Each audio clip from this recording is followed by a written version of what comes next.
বাংলাদেশের রাজধানী কি? বাংলাদেশের রাজধানী ঢাকা। টেলিস্কোপ কে আবিষ্কার করেছিলেন? গ্যালিলিও। কোন রং শান্তির প্রতীক? সাদা। ত্রিভুজের তিনটি কোণের সমষ্টি কত? 180। মানুষের রক্তের রং লাল হয় কিসের জন্য? হিমোগ্লোবিনের জন্য। কম্পিউটার কে আবিষ্কার করেছিলেন? কম্পিউটারকে আবিষ্কার করেছিলেন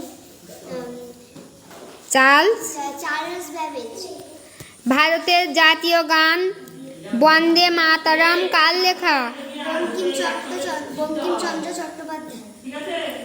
শিক্ষক দিবস কবে পালন করা হয়? 5ই সেপ্টেম্বর। পৃথিবীর সব থেকে বড় বদ্বীপ কোনটি? সুন্দরবন। সূর্যকে একবার প্রদক্ষিণ করতে পৃথিবীর কত সময় লাগে? 365 দিন। অভিজ্ঞান শকুন্তলা কার লেখা? কালিদাস।